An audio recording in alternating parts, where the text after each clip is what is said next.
Hi, everyone. Thank you so much for joining us. Really appreciate you spending your time and your interest for what I think is going to be a really fascinating and informative Tech Connect webinar. My name is Chelsea McCullough, and I'm an advisor to Tech Connect, and I'm very happy to host this webinar on behalf of the team. The webinar, as you all know, is titled Conversation on Building an Intelligent City from Vision to Reality with Secure AI-Powered Devices and Infrastructure. And today we're talking to a talented and esteemed group of technology and public sector leaders. And we all find ourselves, of course, between needing to modernize city operations and services while also prioritizing compliance, safety, and the public trust. So we're going to talk today about how to do both of those things successfully by exploring the tools to do so with drones, digital twins, and of course, everything AI, and as well as the foundations to enable it all. And I'd like to hand over the mic to our host with Lenovo, Nina D'Amato. Nina is a chief technology strategist at Lenovo and a former CIO. So you have a great group of folks who are in the field, they've done it, they know their stuff, and they're implementing all of these solutions in real time. So thanks so much for joining us. And Nina, I'll hand it over to you. Thanks, Chelsea. Appreciate it. Thanks for joining us today. Really want to thank you for taking the time out of your day. I think it's going to be an engaging discussion. We have three great CIOs who are pushing the envelope as it relates to AI in the public sector. I'm going to let them introduce themselves, and I'll hand it to Melissa first. Nina, thank you for having me today. I'm Melissa Kraft. I am the Chief Information Officer for the City of Frisco, Texas. I'm glad to be on board. We've been undergoing our AI kind of strategy over the last 2 years. So excited to be here today. Appreciate it. Thanks, Melissa. David, over to you. Sure, I'm David Tsuen from the city of San Gabriel. I'm the IT manager there. My AI journey started 8 years ago. 8 months ago, actually. 8 months ago. So feels like 8 years, huh? Feels like 8 years, yeah. I'm losing a lot of hair too. Yeah, awesome. City of San Gabriel in LA County, and then back to another Texan, Jorge. No, hey, good afternoon, everyone. Thank you for having me here. So, yeah, I'm here in Brownsville with a city that was once known as the least connected city, and now is one of the most innovative and fastest growing cities in Texas, in the country, really. But yeah, my name is Jorge Cardenas. I am the CIO for the city. Been here about 4 years, 3 years, 8 months, and pretty much done a lot of things. So. Fabulous. And a lot of that has to do with Jorge's leadership in and around connectivity and technology. And so I gathered these three CIOs because these are really CIOs I admire deeply, because they are indeed pushing the limits. If you know anything about the public sector, you know it's a challenging space, and we're going to dive into that today. And I just want to start with the solutions you implemented and why you implemented them. So why don't we start with you, Melissa? Talk us through it. So we've implemented a couple of AI things, but the one I'm going to focus on, we usually try to focus in 3 pillars, right? Citizen facing, public safety, transportation, and mobility. So I'll talk about the one that we're really leveraging today. It's around transportation and mobility. We needed to find a way, as we were building our digital twin, to understand where people are transitioning to during large scale events or just events in general, to try to understand where they're going to, where they're coming, but also overlay that information with public safety information, traffic information that our public works and parks can use at the same time. So being able to incorporate that in a centralized, coordinated way to create a common operating picture is what drove the solution. So it has multiple vantage points with one source of truth. So that was really kind of the idea behind us getting through this initiative, so we can report to upper management operationally from all those different vantage points. Wonderful.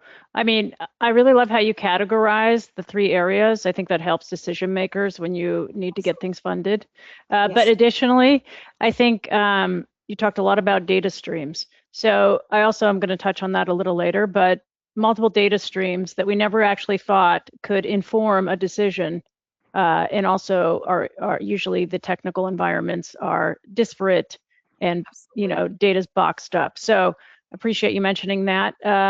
Jorge, why don't I jump to you and talk to us about the solution you're building out there in Brownsville? Yeah, it's always good to talk about what we're doing in Brownsville, but so we started this journey as soon as I got here to Brownsville, and so we have built right now what I call the Intelligence Operations Center. So it's kind of like an all-inclusive platform that it really started with a public safety in mind, right? As police department, they struggle getting the resources, the personnel to do the job. I think every city in the country has a shortage when it comes to police officers. So we started with that in mind, and everything is based off. It started with Vision AI, but now it has grown so much we now including the B Metro, the transportation, the traffic department, the airport, the public and engineering department, the emergency management, health department, municipal court, and the planning department. So and we just having that inclusive platform that allows us to see what is happening in the city in real time. So really, the only thing that we have done is build a platform, leveraging our own in-house artificial intelligence factory to connect all the applications, all the systems that we have available to see what is happening in real time, right? So we pretty much have the information in our hands, and we just gotta, and we created kind of like the digital twin. So you see the platform, if you look at it, kind of like a digital twin of the city. And then we have our own chat box, kind of like the Copilot ChatGPT, and we can ask questions about how many tickets were created on at the health department, or how many permits were issued, or what was the last incident on X road. It really allows us the ability to have the information in real time, and pretty much all this will be displayed in uh, the police department or traffic department operation center, so they can have TVs, they get alerts, and in real time. So it's got a little overview of what we doing here in Brownsville. Great, thank you.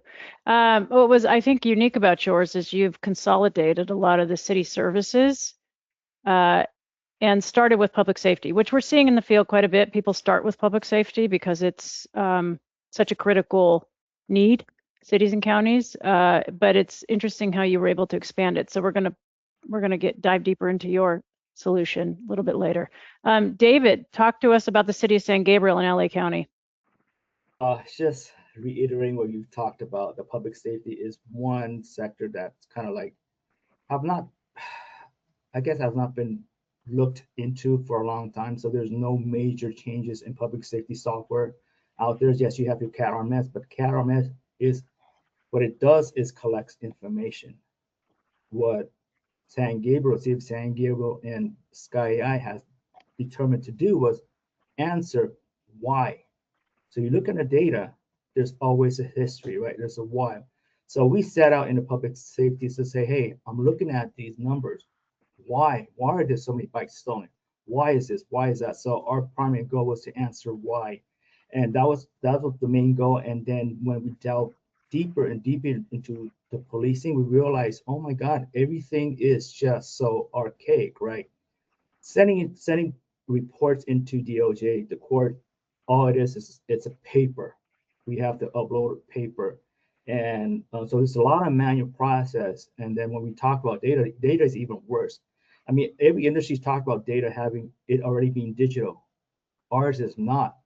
Our data is in a box, a 15 by 12-inch box. Those are our data, right? So you're talking about evidence that's in the napkins, in the pipe, or whatever. That's data. We have hundreds of those boxes, right? So we're like, oh, how do we even ingest that into an AI for AI to process? So there was a lot of challenges, a lot of archaic process that we had to encounter, and we really utilize AI to help us with to solve our issues, our internal issue. So it's really, really challenging along the way. I think with the help of Sky AI, we've gone a long way from helping forecast crimes, resources, looking at the map and knowing where not just cars, but in the future maybe know where all the officers are located. So that when we talk about resource allocation, we're talking about not just cars. Currently, we have cars. We know where the cars are at. But what's the most important asset? It's the human being. It's the officers. Those are our major, more important asset. So that's the reason why like our project is really different and really, really complicated. There's a lot more stuff in there that I can't talk about that right now, but as we go on, and you'll see it's very, very intelligent system. Mm-hmm. Yeah, you have a unique solution because it was truly co-developed by Sky AI, hip to hip, over the course of the last 9 months. And I'm going to get into the cold cases because, like I said, people love to talk about cold cases that have never been solved. There's like hundreds of podcasts dedicated to them. So we're going to go into that eventually. But I know your chief is very excited. And that's also a big piece of this is the leadership that surrounds you and their ability to push agendas forward to ensure that you can enhance or even execute on your critical mission sets. So that's also unique about your area, David, is that your chief is a real cheerleader for this effort. But now that I'm on that topic, I have to ask, Melissa, when you proposed these solutions, how did the leadership react? The biggest thing is making sure the environment could support AI safely and repeatedly. So part of the key criteria before we even embark, going back to those kind of 3 strategic pillars, customer facing, public safety, transportation, mobility, did it meet one of those? Yes. Can it be repeatable, scalable, so it's not a set it and forget it? Could you repurpose it for other work streams or workflows? I think that was important as well, but also from an infrastructure sustainability and supportability perspective, right? Because you got to build in governance as you're looking at this. If you really want to leverage it for your workflows, how does it tie into your DLP, into your data, into your long-term overall strategy, and can it incrementally scale? One of the things some people grow it and they will come. Frisco's not like that. We want to grow as we need to and where we need to scale. So scaling responsibly was kind of the key criteria. Once we had that established, we're like, go forth and do good, but come back and then talk about ROI. Let's talk about outcomes. Are you freeing up staff capacity? Is it speed of service? Is it access to accurate information? That was a big one for us too. And most of our AI projects, it's really accessibility, not only to the public, but to our internal staff, cross-departmental, especially when there was those interdepartmental processes that tied into each other, right? So there was transparency across the organization on what we're all working on. I think that was a big win. It's still, work in progress. So we're still evolving as well, but I think that's where we got a lot of support. I hope I'm talking at a good speed. As you know, I talk fast, Nina. So yeah, I think it's totally great. I have my closed caption on, and for those of you in the audience that want to turn on your closed caption, just because it's sometimes great to just see it's in the lower right-hand corner. So deny yourself the opportunity to read what's happening. It's helpful. Melissa, you know what I really liked is how you talked about your strategy and the City of Frisco strategy and tying your AI efforts to a larger business strategy. And in the same way David does, and I'm sure Jorge is going to touch on here, that really is the key to, in my estimation, ensuring, scalable, repeatable, and how does it change the business and how it executes on the business of the city or the county or the state. So it's not, and that's how it gets out of proof of concept land and gets into production. So Jorge, I want to touch on that with you. How was your leadership when you proposed really just a very robust solution you gave us insight into? For me was at the beginning very challenging. Me coming from military Department of Defense, so I worked the private sector and then coming to local government. The first question is like they ask, it's like, how are you going to adapt to the local government, right? Luckily, I knew the city manager and the HR director that they believed in me and they like, no, he's going to do a great job. So just let him, start, and he will do great. So I think for me, the key was providing a roadmap, a 5-year roadmap that I gave them on a commissioners meeting. I remember, and pretty much I've done a lot of modernizations in my lifetime. I have lived in many countries, and and and it has helped me really see what works and what does not work. So the story for me, it was, I guess, it was easy to put together, but obviously when it was translated to them, it took a little bit of time for them to understand it. But once I put it together, it kind of showed them. I'm very visual, so I showed them in paper how it was going to look.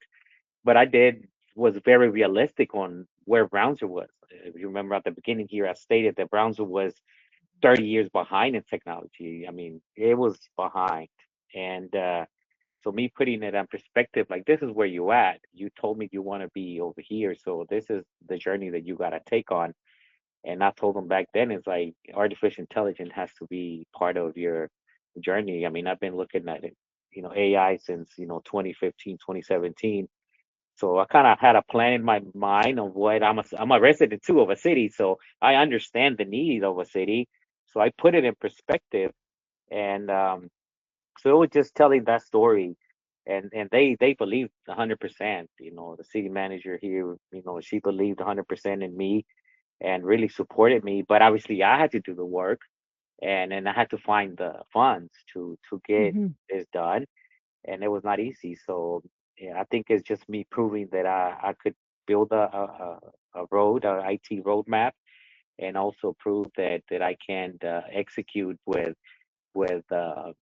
funds that are not available. So what I mean by that is I had to go out and I actually got sick so far right here in the three years 8 months. I have leveraged over $67 million worth of grants. So that's what has allowed me to get where I'm at, right? Grants and just getting partnering with the right vendors, hiring the right people. And I think that tells the story for them. So it was not easy. I had to work a lot the first 3 to 6 months to get them to believe. But once they did, they were all in, and they're still all in. It's just part of the story. $67 million in grants. Yeah, That's a lot of money. yeah. Are those So federal and state grants for modernization? yeah, federal and two state.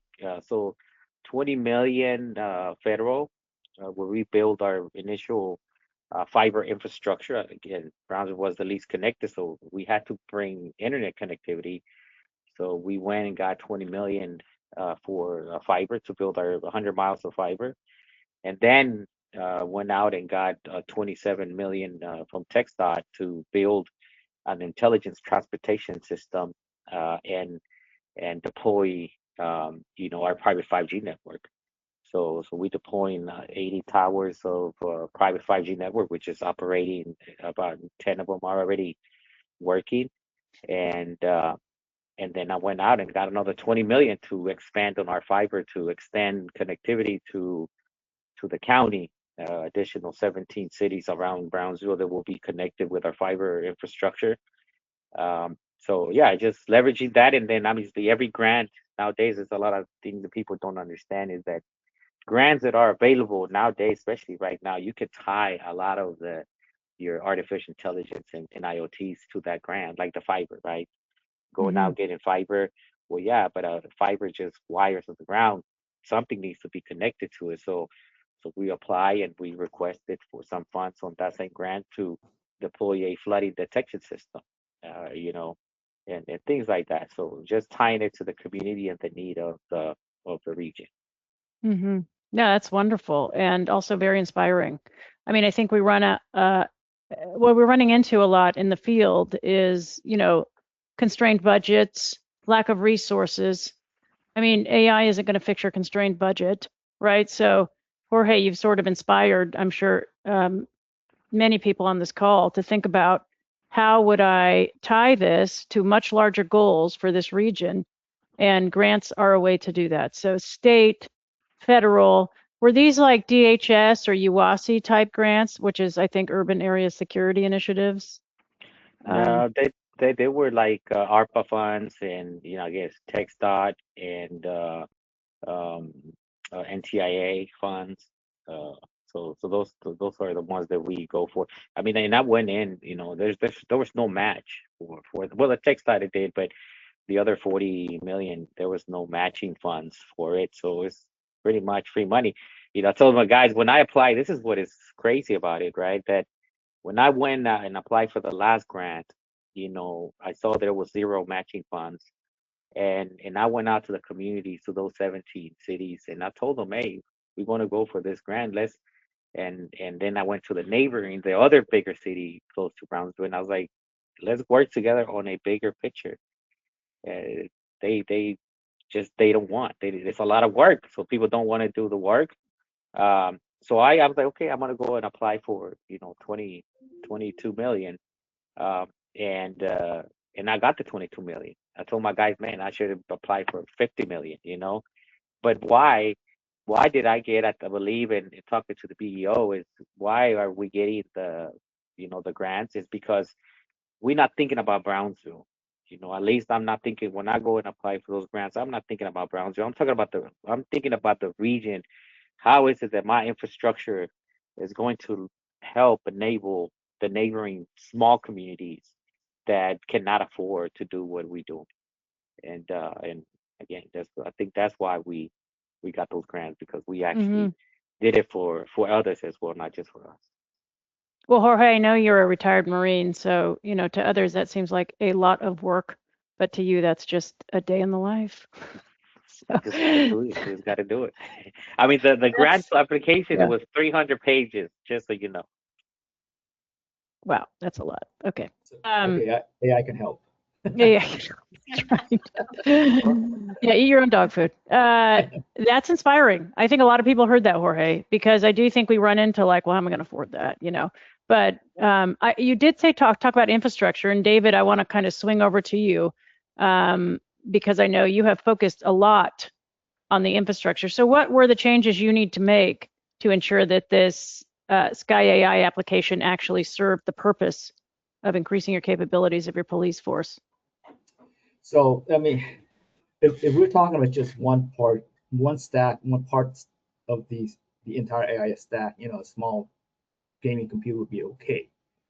But we're using the complete stack of the complete AI stack. So that means the CPU has to be changed. We were using a small ARM CPU that's just not able to handle it. And then our GPU was adequate, memory-wise was adequate, but the power, the speed was not enough. So we had to upgrade our CPU to 128 cores with the latest Intel processor, dual processors. And then the GPU, we had to upgrade it to the Blackwell, two Blackwell GPUs. But people forget that AI doesn't just require GPU, it's also CPU, especially when you move towards agentic AI. Agentic AI is kind of new. It's been the talk of the town now. The way it works is that it still requires a lot of CPU before it even hits the GPU. Believe it or not, the solution that we have uses a small portion of GPU versus a CPU, and we're constantly monitoring the processors, and they're like up in arms. They're equal. That had to change, and we actually have to upgrade our storage as well too, because we're collecting information as well too, and obviously our switch infrastructure has to change too from 1 gig, 10 gig to 25 gigs, and we actually have switches that supports 100 gig now. So we're planning ahead, adding more servers. We're actually increasing our switch infrastructure as well too. Yeah, I think.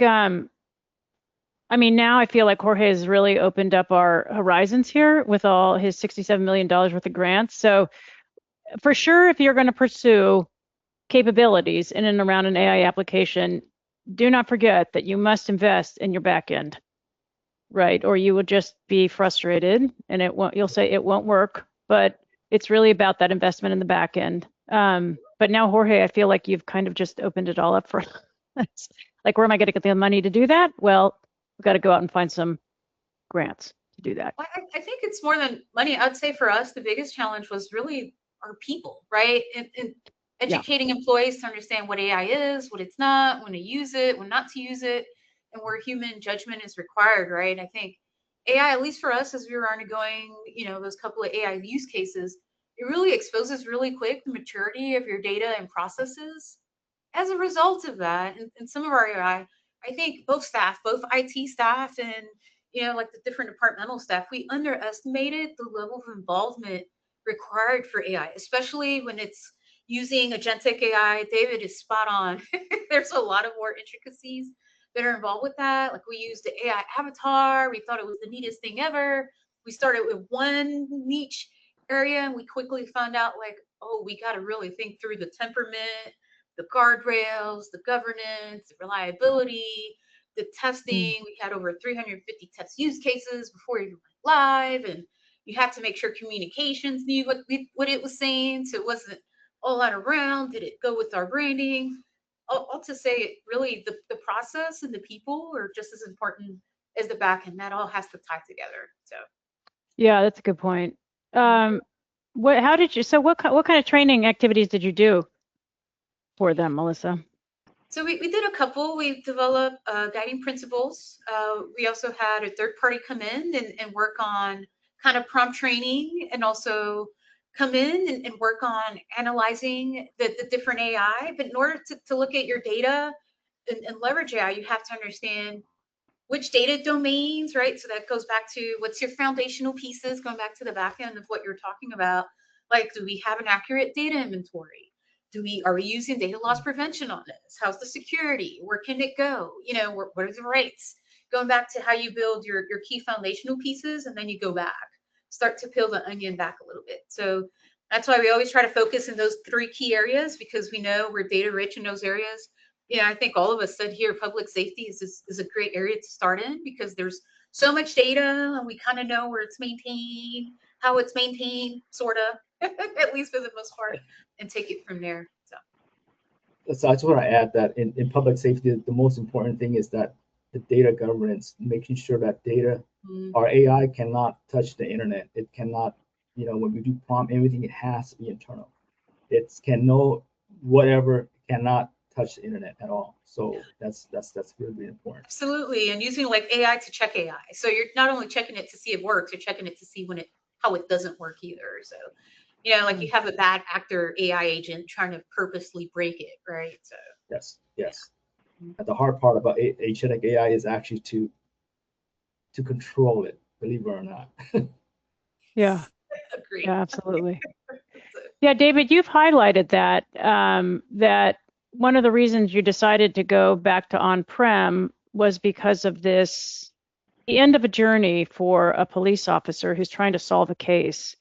There's just the evidence that exists, and you can't sully the evidence by having an agent go out to the big internet to grab potentially what it thinks might be relevant to your case, but actually it's not relevant at all.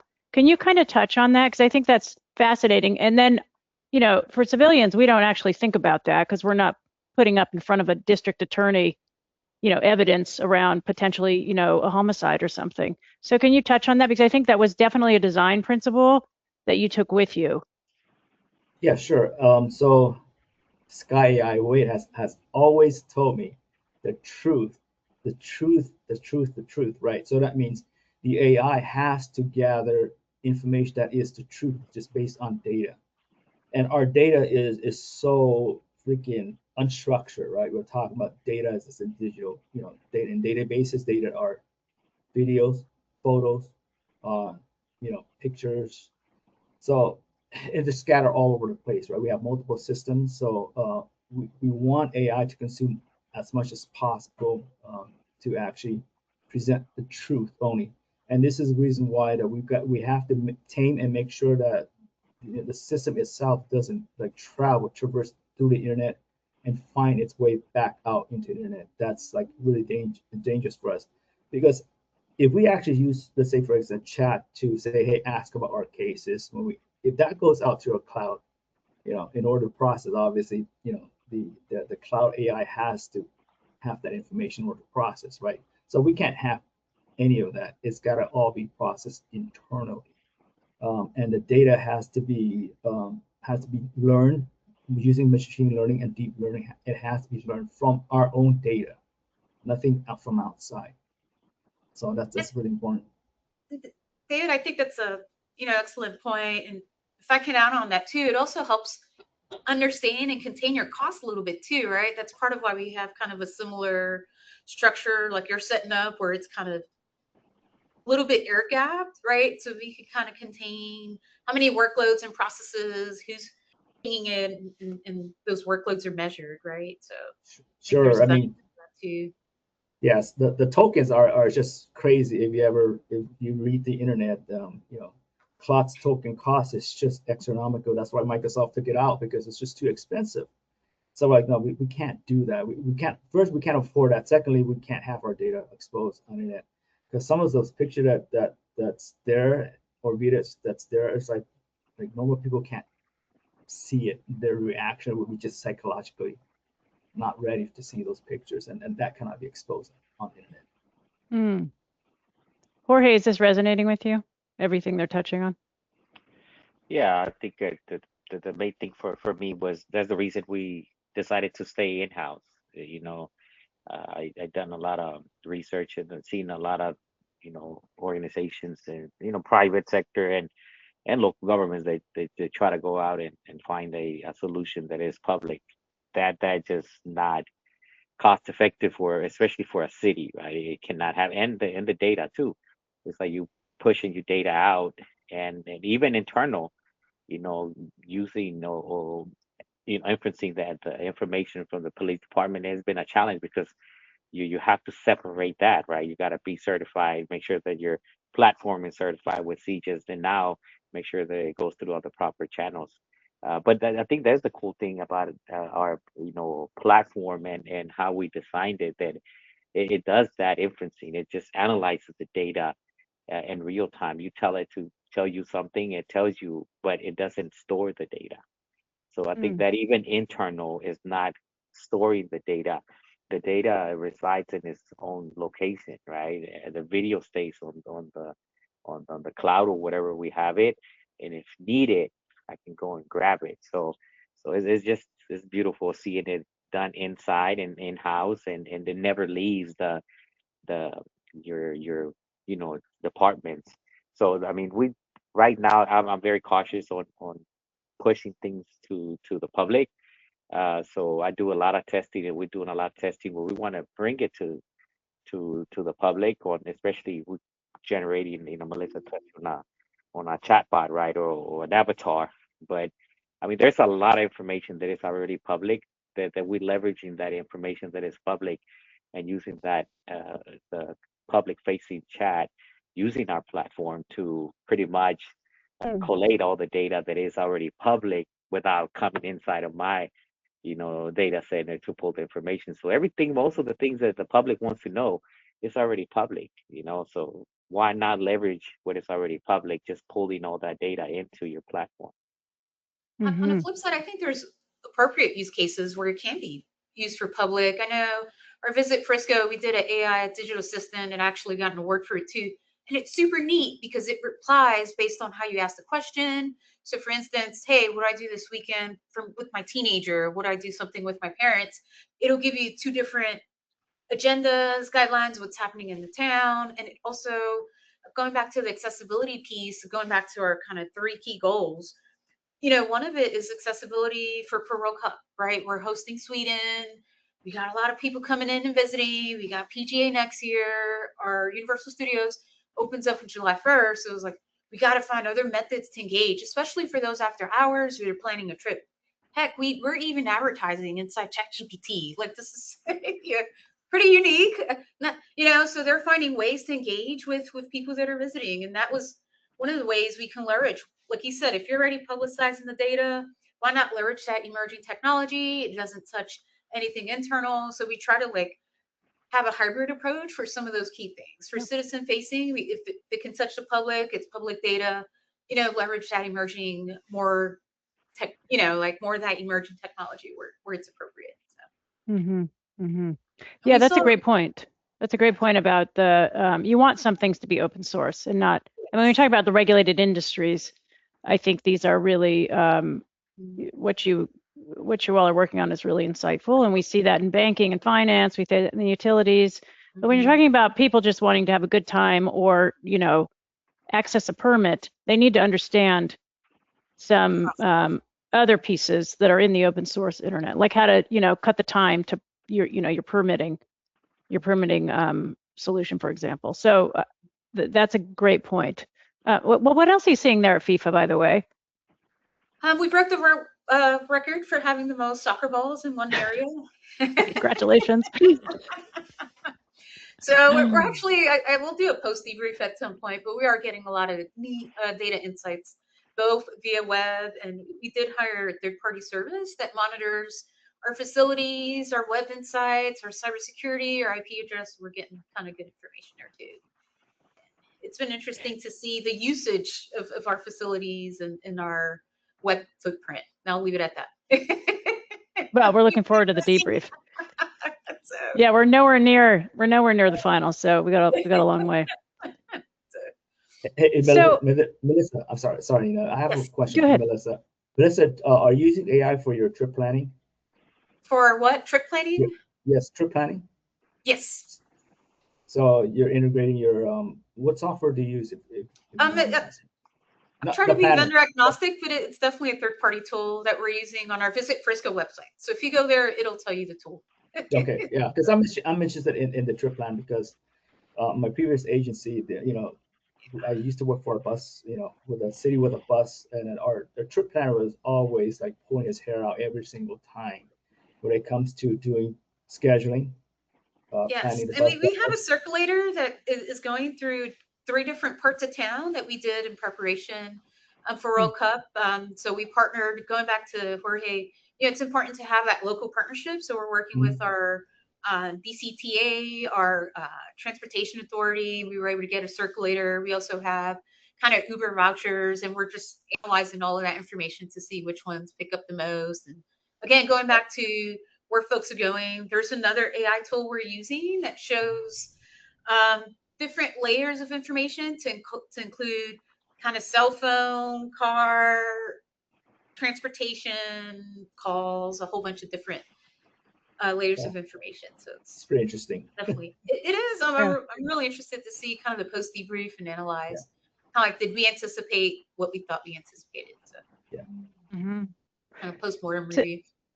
Yeah, that is going to be interesting, and especially as these events just increase in cities, right? So you get how do you handle the current residents, and how do you handle the influx of visitors? And 2028 Los Angeles Olympics, that's the next major international sporting event in the United States. But there's always massive events in these cities around sports and recreation. So as everybody sort of steps into the new era and gets ready for this, I think that will be really useful to do a debrief later on. Jorge, I wanted to ask too, right? Public safety, oh, yeah, and public safety is like, yeah, it's incredible. And we should have a deep dive, honestly, on David's tool, because I think you guys would be really impressed at its capabilities. And actually, it was so good. This guy I joined our AI innovator program. And so now we're going to attempt to scale this across the public sector in the United States, at least. Jorge, I wanted to ask you, and then I'm going to ask the rest of us, how did the expectations around the business change? Once you were able to kind of get that foundation going, get everything implemented, are they asking for more? What's happening? Yeah, definitely a lot more. So we had an event, right, on May 6th. So we invited the community, but obviously every time I do something, when do some public, I invite the commissioners, the mayor, commissioners, city management. So I kind of show them, the things that I've been talking about here. And in that meeting, 20 more ideas came out. Can it do this? Can it do that? So they just started talking. If we, to be realistic, I think everybody nowadays know what AI is. Everybody uses ChatGPT, everybody uses, Copilot, everybody uses all those tools, Claude, that they play with it. So now they're like, hey, I can do this at home. can I do this here? You know, the commissioners say, can somebody ask something about my district? Can somebody do this? And so it's just so many questions and so many new use cases. And then you also find out their interests, where their priority is, right? Like one of the commissioners, Mm. she's very focused on the transportation because her district is on the, you know, what we call colonias, right? Um, and she's like, hey, can we focus on that? So we started prioritizing, you know, what they were really interested in on the transportation is using the buses to the. And then the great thing about this is that the cities uses so much has so much information or use so many applications already that have so much data. So we are just leveraging that data, connecting it to a platform like the transportation, right? The bus, the routes, you can predict, you can forecast, you can reroute buses. You know, you can use the cameras at the bus to actually look at the condition of the road. Is it crowded? Is it a pothole? You know, is that pothole is growing? You know, so Mm. things like that is what is giving us the opportunity to just keep getting better as we go. But yeah, to answer the question in short, yes, they after that first you know meeting, they had so many questions and they had so many new ideas. And even yesterday, you know, they're like, hey, we get the check-ins because you know the chief of staff sends the check-ins of what's happening in the city. They're like, hey, can we do something about this check-ins instead of getting them through email? Can you put them in your platform? And can we just go in there and look at what is happening? I'm like, yeah, of course. So now we're building that connection with Microsoft to so that all those check-ins are pretty much sent to the platform and being in one single pane of glass, right? Now they just Hmm. got to go to the platform and look at all their stats and without having to ask people. Love that. Yeah. David, how about you? Now that you've implemented it, what kind of requests are you getting from the leadership and the police officers? Oh, well, different departments have already approached me and say, hey, we want to do this in the finance department, in the community development department. Like, okay, but we need to finish this big giant project first. And then there's another project that we're testing out with AI is the AI cybersecurity. They actually have a very, very interesting solution. And I believe in that because the hackers are using AI to attack at an extremely fast rate. So there's two things that makes AI attacks very unique: speed and morphing, meaning that Mm. it attacks, it can't go in, it morphs itself, tries to find a back door. Your own defense is going to be an AI defense system that actually receives the attack. When you see a morph with it too. So we're looking at the solution for in our city right now for that because I mean just the other day I saw firsthand they're trying to attack the FortiGate firewall. Now if you Mm. don't know anything about FortiGate, please look it up. So about 30,000 user and passwords have been published from FortiGate. Take a look at that. So I saw that first. I saw how they did it. I'm like, holy cow, this is so fast. Like, there's no way. So this is so AI has just evolved now from just chat into a tool now that we can use for defense basically. And Hmm. this is what's always been on my mind is the cybersecurity because it's changing so fast, so Yeah. fast. And our system right now, what we have right now, can't can't defend it. Yeah, absolutely. I'm glad you mentioned cybersecurity. This morning I read an article that Anthropic was releasing licenses to state, local government to mess around with Mythos 5 to see how it plays out in your environment. So I think if you go to the Anthropic site, you can actually request one of the licenses. It's like $100,000 worth of coupons to get in there and mess around with Mythos. So take advantage of that. That's only for SLG. That was just a side note. We don't work for Anthropic, but we definitely want you protected. Definitely. So Melissa, I'll swing over to you. I mean, I know you have a lot of very engaged stakeholders in your area. So Definitely more engaged, more requests than what we're able to fulfill. But one of the things, I don't know if you're feeling that down south, Jorge. I know we're feeling it up here in the North Texas area where our revenues aren't as much as what's being anticipated. So I think even our neighboring cities are feeling the pinch when it comes to kind of the housing and taxes. We're still waiting on. So we're part of 2 counties, so we're still waiting on the tax rolls for that. All to say, like, we really are focusing more on where does it make sense for optimization, consolidation, and workflow automation. Not just using innovative technology, but using it to really help with some of our operational processes. So we've been trying to prioritize that, but we're getting a lot of requests. Everyone's super excited. They want more training. They're taking advanced prompting. It's like, all right, let's try to, get strategic and make sure we stay down that path, but also keep in mind that, at the end of the day, we have to make sure we keep the lights on well. So Yeah, absolutely. I mean, this is the game of infinite requests and finite resources. yes. So juggling that, prioritizing never goes away. Say no a little bit. Never goes away. Yeah. Now I think we're going to switch to audience questions, which is great. Everybody's on their toes. So Chelsea, you want to take it? Yeah, for sure. And first, I just want to say thank you. I've learned so much from you all. I've been in the smart city space for almost 10 years. It's hard to say that, but it's true. And every single time I get the opportunity to, listen and learn from each of you, I'm always like, aha, that fills in one more blank. So we've received a few questions from folks in the audience, and thanks everyone for staying engaged and paying attention.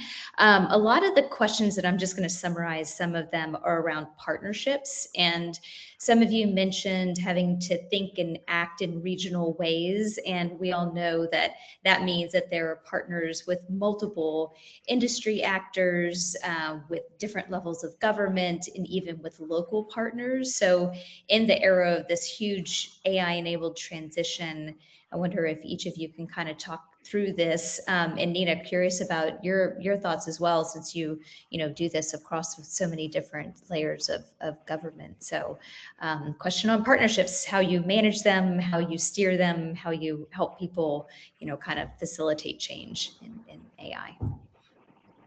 Who wants to take it first? Yeah, I mean, it's impossible without partnerships. So that's where I'll start. Right. I'm just saying that from a CIO's perspective. I have a lot of empathy for this role. It's a very challenging role. So Melissa, why don't we start with you? Talk about partnerships. That's critical. So City of Frisco, we work pretty closely with our Economic Development Corporation. They're the ones that bring in kind of the emerging technology. We partner with them. We're also part of the North Texas Innovation Alliance, work pretty closely with our transportation department in the North Texas Council of Governments, going back to like what Jorge was saying, getting that regional effort. We make it a point to meet quarterly to talk about our goals, not only interdepartmentally, but across kind of the Metroplex as well too. And also good just to talk to a fellow CIO. Like I think Jorge and I are supposed to meet next week about nothing but about this, but about something totally different, right? So I think that's important to make sure you're in government. We're not alone. We're not selling trade secrets. We're all trying to solve similar problems. Some might be more complex in scope, or some might be a different area. But it's just good to bounce that off so you're not repeating or leveraging those lessons learned. So I think those are super crucial. Nice, thanks. Jorge, you want to highlight anything? Yeah, for me, the partnership, I think that's the second, step of my success is having the right partners in line with what I want. I mean, every partner, vendor, OEM, whatever, all of us have something in common. I want something, they want something, and I think it's like we are successful together. I cannot just say everything for Brownsville because the vendor, if I'm successful, the partner will be successful as well. So for me, partnership is everything, and I can give you another great example on those grants, right? I said $40 million to expand our fiber infrastructure, but guess what? We got a P3 partnership with an ISP that they are bringing $80 million. Well, that was the initial investment, $80 million. I talked to them last week, $120 million of investment in the community. Wow. So I think that's the power of partnering with the right, I guess, company so that you can work towards the same goal. Something for you, something for me. Mhm. Perfect. Love that. Great. Thank you. What's next, Chelsea? Let me see. Hold on one second. David, did you have anything to add? I'm sorry. There was some noise in the background, so I muted you, but I just certainly didn't mean yeah. for So, you not to answer. Sorry. so I just want to add that the right partner, like as Jorge was mentioned, is very, very important. So I've talked to different AI vendors, company, but they were mostly focusing on just a single stack with AI, where I needed the entire stack. I don't need just chat. I don't need just one portion of it. So that's why having the right partner who understand where I'm coming from, what I need is very, very important, right? So SkyEye was able to fill that gap for me. He understood what I was looking for. Not only that, he brought in some a more advanced idea that I've never heard of too. So and then he's part of the Lenovo's innovators program too, and then that tied all together into partner with Lenovo's now, and then Intel now. So that is it, and NVIDIA at this point. So it's actually opened the entire door for really the advanced AI system as a whole ecosystem. Now, I just want to, these are all CIOs talking. Now, if you're talking about procurement and how to position yourself with procurement, that is a different conversation. If you're talking about the rules and the procedures to ensure we don't run afoul of, strict public sector regulations, yes, that's a different conversation. But we could have a whole nother conversation about that later on. Yeah, Ways to let's do have a that. series. Ways to do that well. Yeah. Nice. Yeah. Another question came in. This is an anonymous question. So they say, we're a mid-sized city at the start of our journey. And I'm assuming that means like AI infrastructure journey, all the things we've been talking about. What's our best first step? Mid-sized city, the best first step. Yeah. Well, we can start with Melissa. You're pretty much a mid-sized city. Why don't you start? Governance cannot come after innovation. It needs to be baked in. So the balance is not to move fast or be secure. It should be move responsibly so you can scale. Mm-hmm. So as long as you keep that in mind on the forefront of things, that you're baking that into it, I think it'll help in the long run to ensure it's sustainable, it's scalable, you can patch it, you can support it, and you know you can maintain it and really bring that true value to what you're trying to do. So Nice. David, what do you think? I'm sorry. They're Could you repeat it? they're a mid-sized city and they're just getting started. So what's a good first step as it relates to getting started around AI? That's a really good question. So I've talked to a lot of my peers in about same size and sometimes smaller. They always ask me, what am I going to use AI for? This is always the number one question. What am I using for? Because they're only thinking from the chat point of view. AI isn't just chat; it's a whole entire stack, right? So my advice to them is this: study the history of the organization. What problems do they have? Know the issues right now that you're having. Secondly, vision what the future, what you see your organization in the future looks like. Understand that, and you ask yourself, okay, here's the problem. What problems do I want to solve? And AI is what's going to solve that problem. It's not just one thing. The whole point of AI is it's a tool that solves a problem, right? So the first question you ask yourself, what am I trying to solve? I did that. So what am I trying to solve in the public safety? Just answer that question, find the partners, find somebody who understands your problem, and then they'll help you build it. Yeah, that's a great point. I think oftentimes industry puts forth solutions, but that doesn't hit the problem actually. So you really need to understand what are the problems of your customers and clients and work it backwards. But getting, 90% of the time should be, let's understand the problem actually, see where we can help solve that. You Do can you want to measure highlight it too. anything? You can measure it. You have to be able to measure it. So. Ooh, say more about Great. that. Yep. Yeah, I will add on my end. Everywhere that I go, I always have an exercise with my team and my leaders, where my supervisor is like, I ask one question: what is the goal? Right? What is the goal of the organization? And then I ask my team, what is your goal, as to see if they understand their impact on the organization. So once you understand that goal of the organization, then you got to create a plan. And my background is in project management, so for me, that initiation and planning phase, I spend 60% of the time. Don't execute until I see the end result, right? Until I see the goal is that I'm gonna get to that end and I'm gonna get it done. So I think for me, as understanding the expectations, the mission, and of the organization, understand your role, and create a plan, and make sure that leadership believe in that plan, because and don't do it for you, do it for the organization. That plan needs to be for the city or the company, not for you.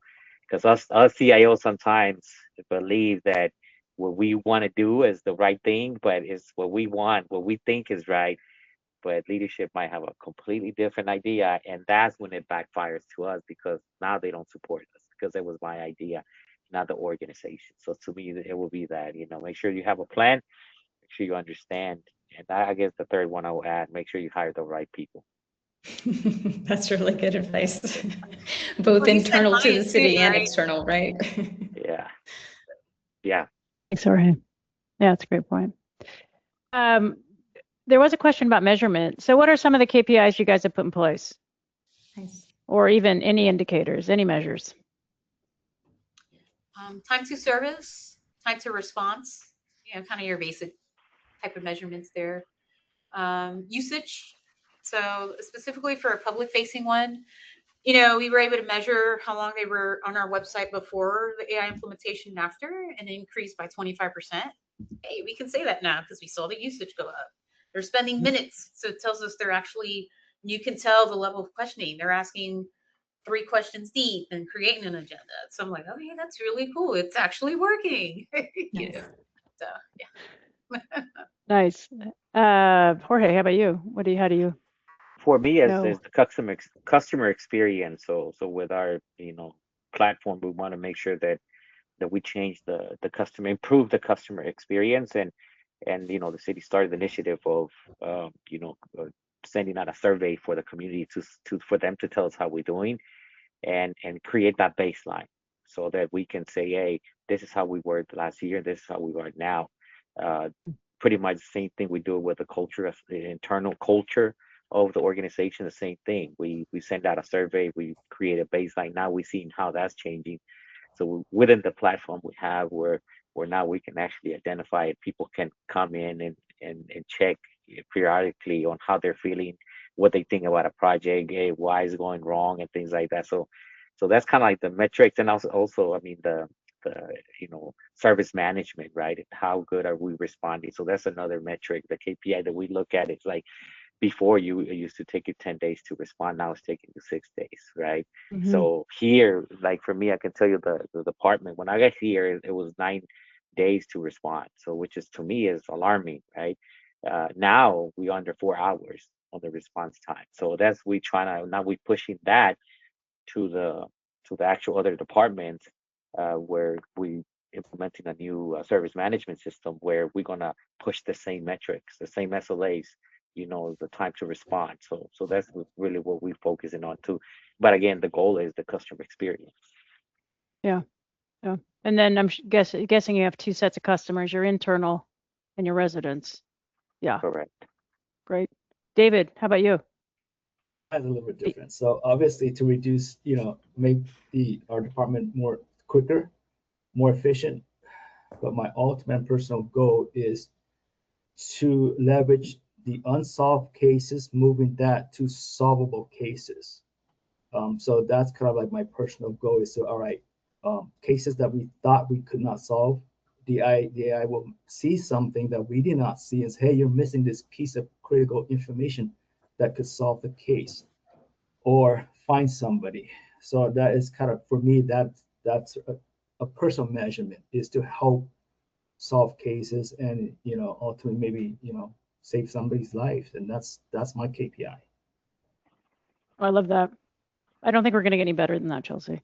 Yeah, I know. I mean, come on, cherry on top. It was amazing.